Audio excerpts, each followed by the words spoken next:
Hello everyone and welcome back to the SteemTrail Gaming News. Today is the 2nd May of 2018. My name is Kralizec and I will be your host for the evening.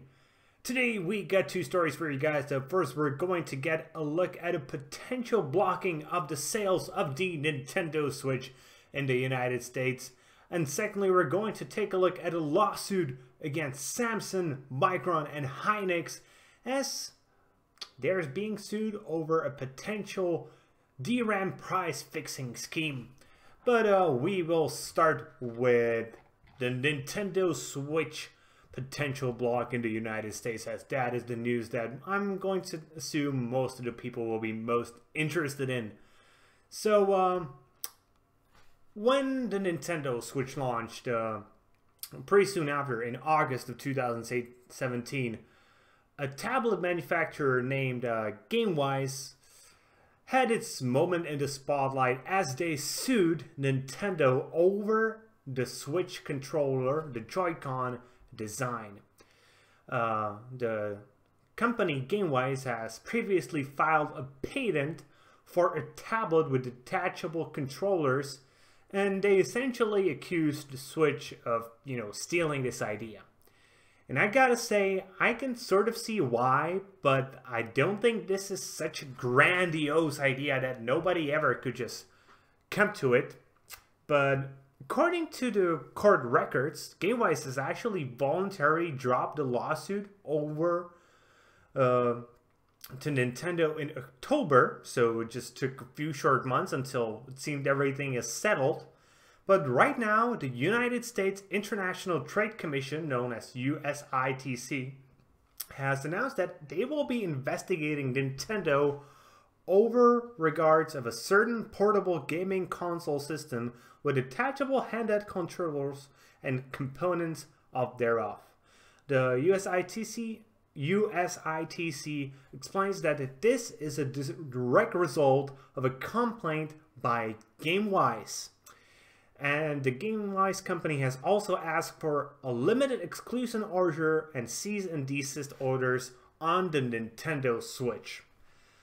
To put that in layman terms, they're essentially asking that no Nintendo Switches be sold in the United States until this investigation is complete. And if you know anything about investigations and bureaucracy in the state, you know that this investigation could take a long ass time. And since Nintendo has been insanely popular in the United States, it actually experienced even shortages in 2017, this could bear some problems from Nintendo, as they were expecting to sell about 20 million consoles this year, and likely a large portion of them in the United States as well. Whether Nintendo actually infringed on the patent is something I am not really qualified to talk about, as I just don't have enough information. For me, as a total layman, it seems that the idea of detachable controllers isn't something really that revolutionary, and I don't think it should be counted under patent infringement, but you need to realize that the shape of the iPhone has been patented in the United States, essentially saying that you cannot make a slightly oval-shaped long object. The patent law in the United States is just weird.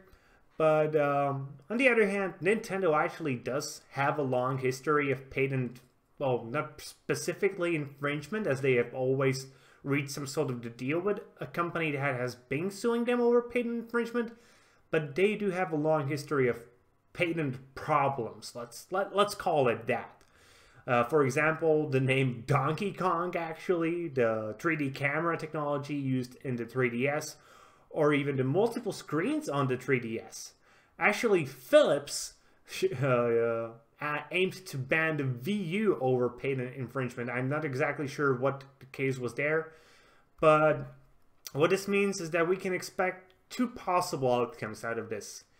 Either Nintendo will fight back in a lawsuit battle, which I doubt, as GameWise is just not that bit of a company. They could sue them for enough money to make up the profits they could make by actually selling, or they could potentially just go again to GameWise and talk to them and maybe work some kind of a deal out, either just, you know, a direct transfer of money or some royalties. And again, Nintendo is expecting to sell 20 million units during this fiscal year, and let's say they would just be giving them 50 cents over each Nintendo Switch sold. That's $10 million. That's no small sum of money, especially for the company the size of GameWise. But even if, and let's say it's more, it's like $10, that's suddenly 1/5 of $1 billion. That's some big ass money. I know for Nintendo it's probably like a decent chunk of money, not something they would go bankrupt over, but still a decent chunk of money they will not be easily willing to give up. But I assume that just some sort of a deal will be made up, because otherwise Nintendo could face a lot of trouble, because again, the United States are big markets for consoles. I honestly think they are the biggest market for consoles. I think Europeans are slightly more on the PC master race side of things compared to the United States. And on a sort of a similar note, but slightly different, there is now a class action lawsuit against Samsung, Micron, and Hynix, as it seems they have been colluding in a classic antitrust price fixing scheme. And what this actually means is, if you don't know, Samsung, Micron, and Hynix are the three major companies that produce RAMs for computers and notebooks, more specifically DRAM. They have about a 96% share on the market, which is totally insane if you think about it that way. And according to the lawsuit, they actually limited the supply of DRAM since 2016 in an effort to raise the prices. Steve Berman, a managing partner of Hagens Berman, the law firm that's representing the class action lawsuit, said that what we've uncovered in the DRAM market is a classic antitrust price fixing scheme in which a small number of kingpin corporations hold the lion's share of the market. Instead of playing by the rules, Samsung, Micron, and Hynix chose to put the consumers in a chokehold, wringing the market for more profit. And if you just Google search for DRAM price chart, you can actually see that, yeah, it is sort of right. Since DRAM prices have been just going up and up and up. Ever since essentially October of 2016, the prices first went under an initial spike going from, okay, I personally have in front of me a price history for the G-Skill Ripjaws 2 8GB DDR4 2400 MHz set, which in October of 2016 cost somewhere around $75, then quickly jumped to almost 100 and has been steadily climbing until about November of 2017 to about $150. That means its price has doubled. And then there was another spike, and currently the price of this set of 2 8GB sticks is around $200. That's insane. That essentially means they managed to get 150% price increase in just 2 years. And what you need to remember, usually technology gets cheaper with time, not more expensive. Yes, occasionally there are shortages, like there was with the hard drive situation after the floodings in South Asia, where most of the factories have been located, driving the prices up almost in an instant as the production just went straight south in like literally a few days. But this is actually a really long-term sort of thing, and the prices have been just growing steadily from about an $80 for 2 8GB sticks to about $100 $80 to $190 per 2 8-gig sticks.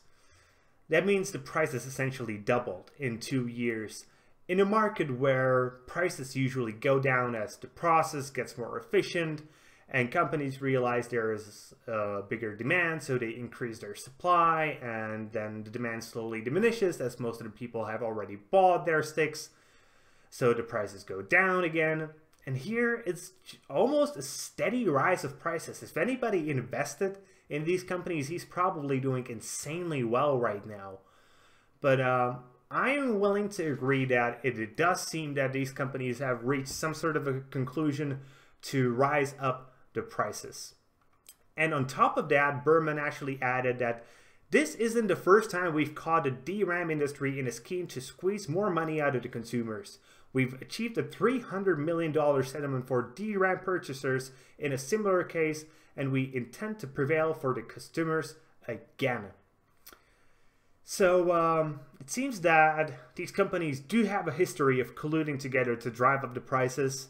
The general market trends tend to suggest that they actually cooperated to do the same again. So yeah, I'm hoping they get a pretty big fine, as currently the 3 companies and 5 individuals have been charged, and fines totaling more than $646 million have resulted from the department's ongoing antitrust investigation into price fixing in the DRAM industry.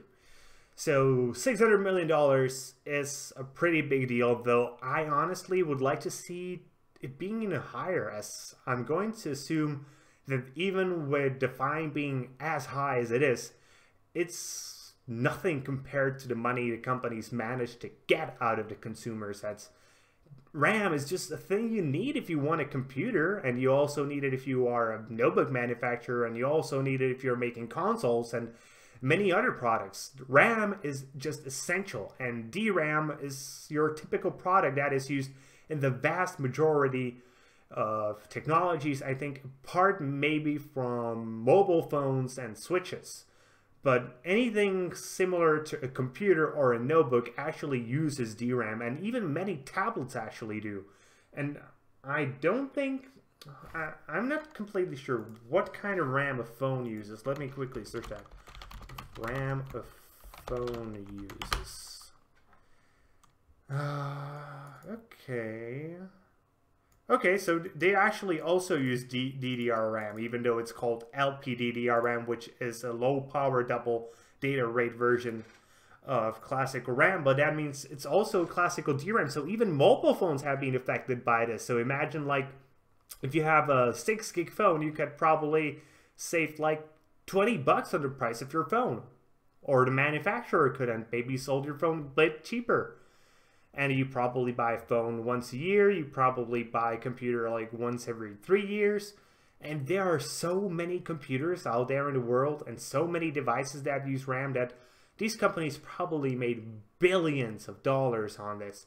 And if there are 3 companies and there's about $650 million worth of fines, divided by 3, that says $230 million per company, they will be willing to pay it and be very happy about the fact that they made millions and billions of dollars on this.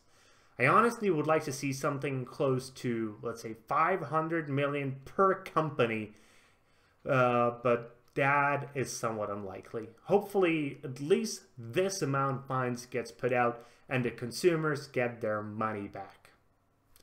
And with that being said, that's going to be it for today, guys. I hope you enjoyed today's video. If you did, please consider giving us a thumbs up here on YouTube and subscribing to the channel. If you're watching on Steam, maybe you want to give us an upvote and follow the blog. Either way, be sure to leave a comment and be sure to tune in tomorrow for more gaming news, as we are your source of daily gaming news every single day. See you guys later with more gaming content.